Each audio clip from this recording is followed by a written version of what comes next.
Mare, baka pwede mo naman akong pahiramin. Tama nga ang chismis. Maliit na halaga ng utang sa'yo, pakiramdam mo, may kapangyarihan ka na! Si nanay kasi may sakit. Pwede sanang pautangin mo ko. Oh, promise mo nga, babayaran mo to next week. Promise, hindi kasi sirain yung tiwala mo. Eh, hindi siguro nare-receive ni Rona yung mga text ko. Ang usapan namin ngayon siya magbabayad. Panigurado, marami sa atin ang nakaka-relate sa usapin ng utang. Bakit nga ba ang oras ng singilan ay madalas nauwi sa awayan? Ngayong hapon, balikan po natin ang dalawang kwentong wish tungkol sa usapin ng mga utang na hindi binayaran. Mga Mars! Naku, ang dami-dami kong kaldero ngayon. Oo, matibay talaga lahat ng kaldero ko. Pwede sa kuryente, sa gas, pwede rin sa napakasosyal na induction. Kahit anong ilaga nyo dito. Baka, baboy, manok, itlog, kahit ano. Kayang-kaya. Tsaka tatagal to. O, 300 lang. Okay, yours na! Ayun, may nagpapa-shoutout. Rian, Quezon City, hello. Gusto mo to? Oh, pakita mo sa nanay mo. Ayun, ito. Yours na to. Shirley, yours. Okay, bye. Napakaliit na ng presyo. Christy, Lauren, ano? Di ba kayo kukuha? Gusto nga sana namin eh. Kaso alam mo naman, krisis ngayon eh. Pero kung papautangin mo kami, eh syempre kukuha kami. Baka pwedeng ilista mo muna, Mare. Mare naman. Eh, ito nga problema ko eh. Kailangan kasi talaga yung puhunan ko na babalik agad. Eh baka naman pwedeng hulug-hulugan namin. Oh, eh, hindi naman kasi kami tatakbo. Ito kami, kumare mo kami, oh. Hindi namin tatakbuhan. Hulug-hulugan lang namin. Hulugan na, promise. Oo naman.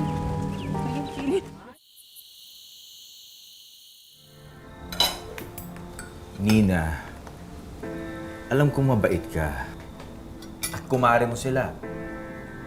Pero ang negosyo ay negosyo at ang utang ay utang.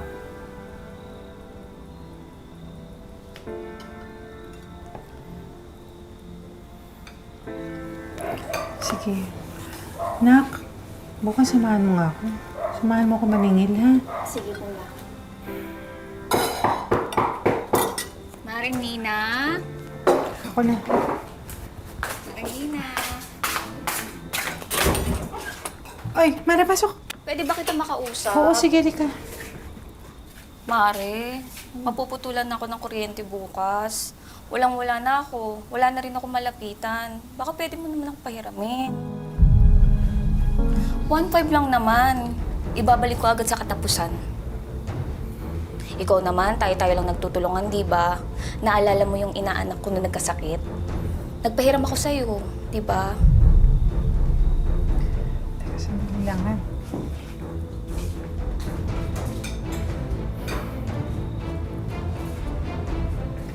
Mara. Basta sa katapusan, ha? Oo naman. Boss, sampungam. Dahil mong kita. Swerte lang, sir. Oo, parang gusto ko rin nga swertehin ngayon. Kuwan ka ba ito? Sir, nagmamadali ba kayo? Oo, aking sumuli ko. Ngunit, bigyan mo na. Boss, pinaghirapan ko yan!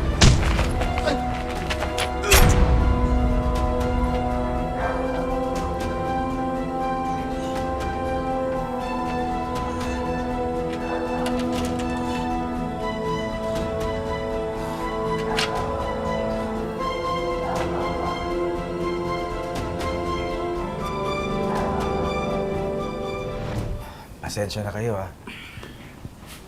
Dahil sa pagpupumuli ko lumabas na isang araw, ito tuloy nangyari sa akin. Kasi, Sara, huwag mo na nga isipin yun. Ang importante, yun lang yung nangyari sa'yo, di ba? Paano kung tinuluyan ka ng timonyong yun? Okay lang yun. Kaya nga eh. Nakuha pa niya yung puhunan natin.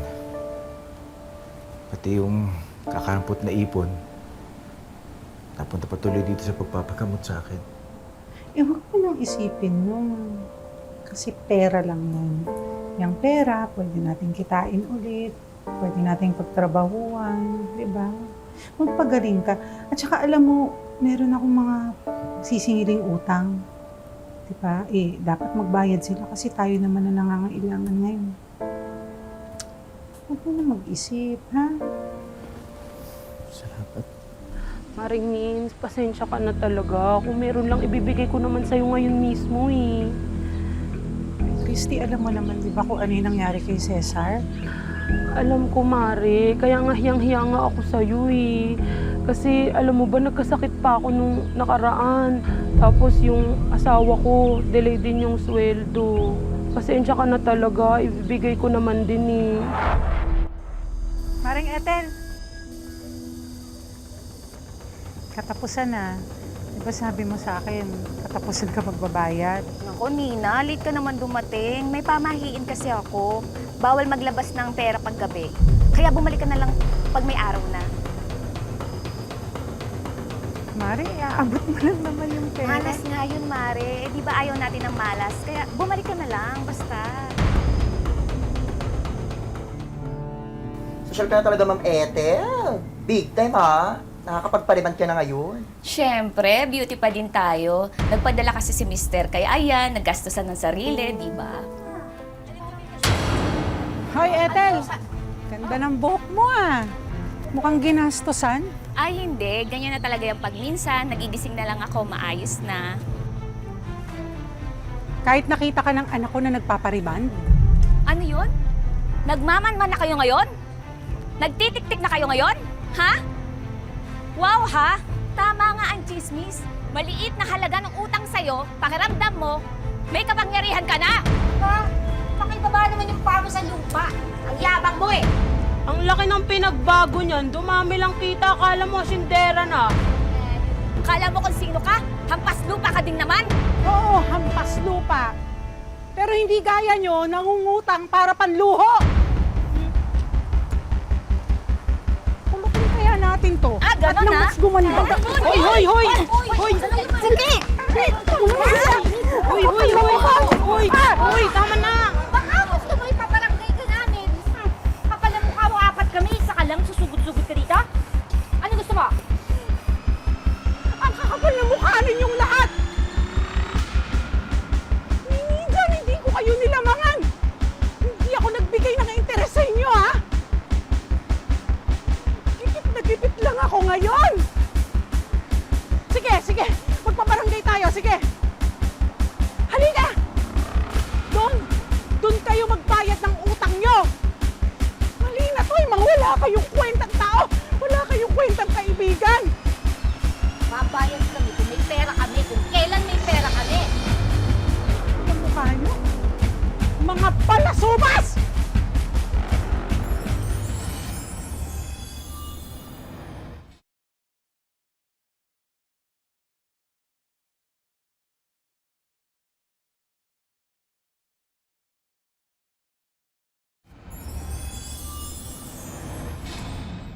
Hi, Kuya. Magkano to? 20 lang, suki. Ah, wait lang nga, babalik ako. Wala na bang tawad? Uy! Uy! Uy! Uy! Uy! Ito na nga. Ayan, may nakaisip ng paraan. Ano naman? Picture natin. Ayan. Makakaganti din tayo. Hello mga suki at mga mare, I'm back! At ngayon, hindi kaldero ang una kong papakita sa inyo. Takore! Takoreng sing-ingay ko minsan. Hindi, pag mainit to, magandang tunog nito. At kita nyo naman, napakasosyal sa halagang 300! Meron na ba magmamain dyan? Naku, ano sinasabing ko masyado maano? Nagpapamind daw po kayo kung kani-kanino. Malandi daw po kayo, ma? Wala pa. Oh, May pinosietal ko sa'yo. Marami na nagko-comment ng mga kapitbahay. Pinagtatawanan nila pamilya natin. oh bakit? Oh.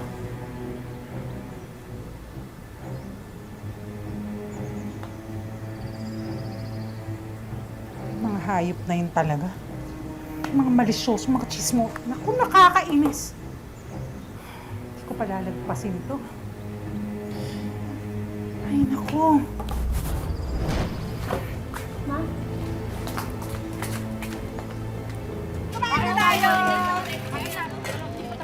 Ang ganda ng plato, ha? Hoy! Ethel! Demonyo ka? Hoy! Napakasama ng ugali mo! Ayaw mo na nga magbayad ng utang, gagawin mo pa ako ng chismis! Dapat lang sa'yo yun! Pinahiya mo kami! Papahiyain ka rin namin! Magkasiraan tayo! Oo, alam namin lahat ng baho mo. Ilalabas namin isa-isa! Hoy! Wala akong bahong tinatago! Hindi mag-invento kami ng baho. Problema ba yun? Ano? Sumusobra ka na, ha? Ano? Sumusobra ka na.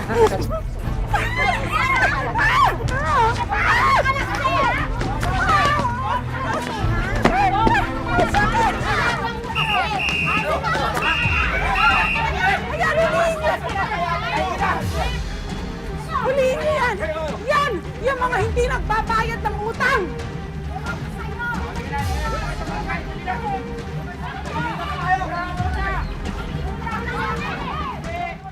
Para matulungan si Nina sa kung paano masisingil ang mga nangutang sa kanya, inilapit namin siya sa isang law expert para malaman ang kanyang mga karapatan. Kapag nagkakaroon ng ganitong usapan, mas mahalaga din na malaman mo kung magkano muna. Kasi meron tayong tinatawag na small claims court. Pinapadali ng korte yung pagsisingil ng isang utang. Ang kagandahan nito, di mo kailangan ng abogado. Kailangan mo lang mag-fill out ng form doon, maghihintay ka lang ng tawag ng korte para magharap kayo doon ngayon at magpakita kung paano nyo pwedeng gawa ng paraan yung pagbabayad ng utang.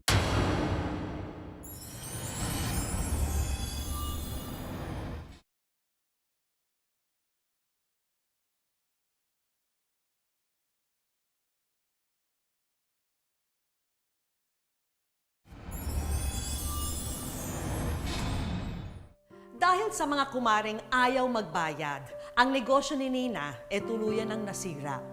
Pero sa susunod nating kwento, si Bambi na nagpahiram ng pera ay nabaon din sa utang niya sa iba pagkatapos siyang takbuhan ng BFF niyang abusada. Sweldo mo. Pirma ka muna dyan. Okay na po. Nga pala, sandali. Magulo ka ba sa paluwagan? Baka hindi na muna po, Ma'am Edna. Marami pa kasi akong babayaran eh. Kailan? Hindi ko pa po. Sige na. Chupi, Salamat doon. po. Oh, ano nangyayari sa'yo? Ba't ka umiiyak? Wala to. Ha? Wala to. Nako, kilala na kita. Magsabi ka na. Ano nangyari? Si nanay kasi may sakit. Kulang tong sahod ko para pambili sa reseta ng doktor. Ha, bakit? Anong sakit ni Ninang? Ayun, may tama sa baga. Nakaratay nga siya eh. Baka pwede sanang pautangin mo ko. Ha? Ako kasi 2 buwan na akong hindi nakakabayad ng kuryente. Baka maputulan na kami. May pera rin naman ako inaasahan next week kaya makakabayad ako agad. Sure yun.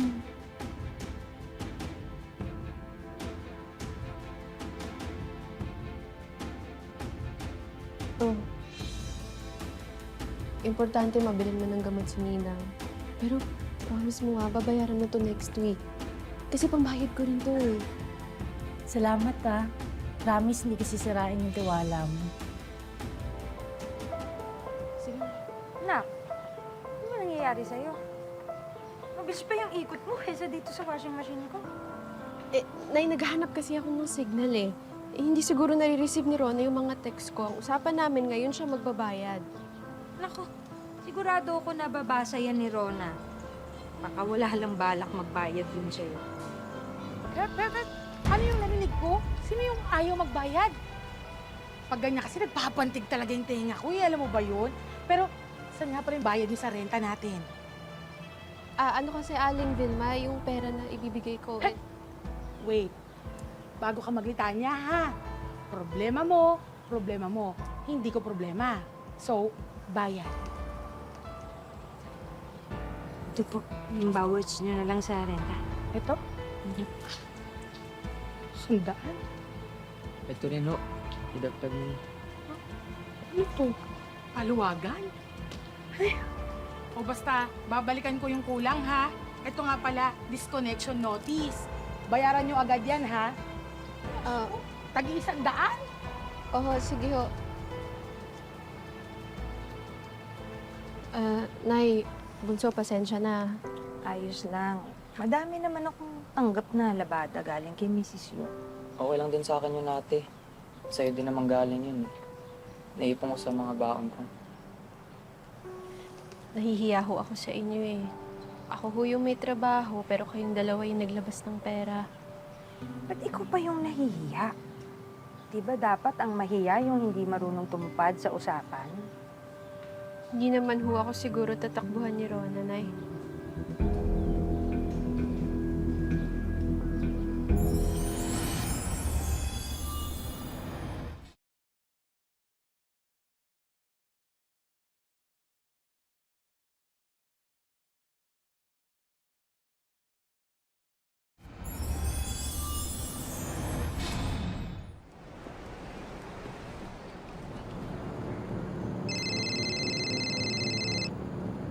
Ivan, Ate, nasa na ba kayo ni nanay? Nandito na yung magpuputol ng kuryente. May online exam pa ako ngayon. sabihin mo, huwag mo na magputol. Magbabayad naman ako eh. Sabihin mo, hintayin na lang kamo ako. Nandito naman na ako kay Rona eh. Sige na, sige na. Kuya, saglit lang daw po. Sino yan? Sino yan? Pare, si Nerito at saka si Bambi. Eh, hinahanap lang namin si Rona. Pare! Sandali! Sandali, Mare! Sandali lang. Sabihan mo na kami, ha? Pag pwede nang pumasok. Okay lang. Mare, sandali lang. Sandali lang, Mare. Sandali. Ninang, pwede na po ba? Oo, tuloy kayo. Tuloy kayo. Mare, tuloy kayo pala na. Maring Mary, Ambi, naku, pasensya na kayo. Kanina pa wala si Rona eh. Dumiskarte ng pambili ng gamot. Mare. Eto kasing si Rona, ang tagal na ng utang dito kay Bambi. Hindi pa nagbabayad. Nandun nga ngayon yung magpuputol ng kuryente sa bahay namin. Diba, ang gipit eh. Ninang, kamusta ho po ba kayo? Oo nga, kamusta ka ba, Mare? Eto. Parang lagi sumasakit yung tagiliran ko eh. Ano yata, meron daw ako sakit sa bato. Bato ho? Oo, Pero sabi ho ni Rona, sa baga raw ho yung tama. yun na. Sa baga rin ako. Sa bato, sa baga. Marami kong sakit na. Lahat masakit. Oh, eto 6,000 yan ha. Pag buwelta niyan sa akin, 8,500. May pirma. Aling Malu, bakit sobrang taas na ho ng interes nyo? Pwede naman hindi mangutang. O hindi ko naman kayo pinipilit no? Oh, Hindi na po. Okay na po. Payag na po ako. Oh, pirma. Okay. Parang mas marunong pa kayo sa nagpautang sa inyo, no? Oh, sige, bayaran ha. Nang hindi magpatong-patong ang interes, nagkakaintindihan tayo sa kondisyones at sa lahat. O, sige na. Asan na? Asan? Ito na yun. Ay, ito na. Ang ganda ng kulay. Ganda, diba? Bagay na bagay to sa'yo, na. O, tingnan mo. Oh, naku, sexy. Bambi? Rona, ano nangyari? Ano yan? Eto, Bambi, galing lang to sa abroad sa pinsan ni nanay. Oo. Rona, hindi ka na nakakabayad ng utang ah. Hindi ka na rin sumasagot sa text sa tawag ko. Hindi ka na rin pumapasok ng grocery. Tapos ano yan? Mga bago. Wow, mga bago? Pinamili mo? Huwag naman ganito, Rona. Nakakasama ka naman ng loob eh. Kami yung naiipit oh. Doon sa upa na tinitiran namin, Rona. Naputulan na rin kami ng kuryente. Alam mo ba, napilitan din ako na mangutang kay Aling Malu. Kahit sobrang taas ng interes, Rona. Paano mo yan? Rona, ako yung nababaon dito. Dahil hindi ka sumusunod sa pangako mo sa akin. Ano? Bambi, magbabayad naman ako. Oo, eto nga, oh. Nakakapunta ka dito sa tirahan namin nang walang pasabi. Hindi naman kita tatakasan. Bambi, nak. Ako na humihingi ng pasensya sa'yo. Ito ba, nak? Itong mga to? Itong package na padala sa akin, nak? Ibibenta ko lahat to para makabawas sa utang namin sa'yo.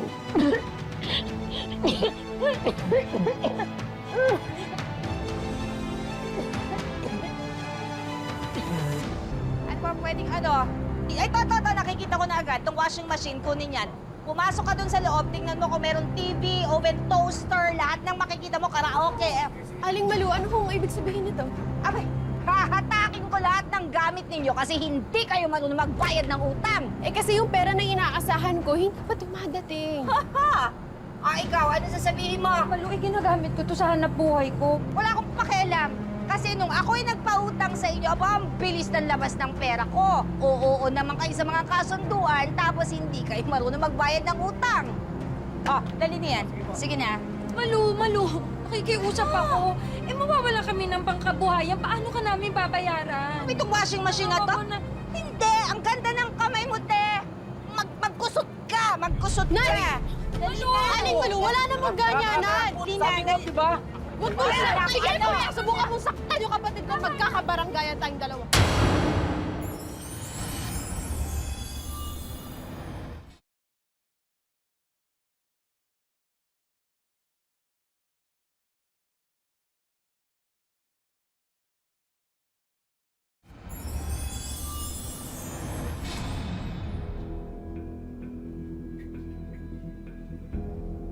Bambi, ano to? Bakit mo ko pinabarangay? Sorry, Rona. Baka ito lang yung tanging paraan para magkaayos tayo eh. Yung problema natin. Hindi kita pinihilit na pautangin mo ako. Pero tinanggap ko yung tulong mo. Akala ko bukod sa kalooban mo yung mga tulong mo sa akin. Hindi ako masamang tao, Rona. Ang sa akin lang, nangako ka, pinanghawakan ko yun, pinagkatiwalaan kita, kaya tayo umabot sa ganitong sitwasyon. Bambi, alam ko, gipit ka sa buhay at breadwinner ka pa man din, no? Bakit ka nagpautang ng pera? Nagtiwala po ako sa kanya. Kasi naawa din po ako kasi naranasan ko po yung nawalan. Kaya alam ko po yung pakiramdam. Ang hirap po kasi humindi eh. Ang punto de vista dyan, yung utang na loob. Minsan nga nahihiya ka pang maningil eh. Filipino yon. Ayaw nating masasaktan yung ating yung kapwa natin, lalo na kung close na kaibigan mo or kamag-anak mo. Gusto nating ma-please yung mga tao kasi alam natin, may balik ito eh.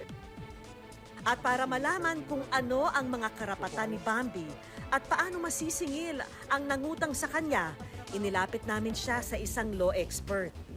Para sa mga taong nangungutang at hindi nagbabayad, kung mapapatunayan na mayroong panloloko from the very start, wala namang intensyon magbayad, pwede ring magsampa ng criminal case. Pwede siyang makulong for estafa or swindling.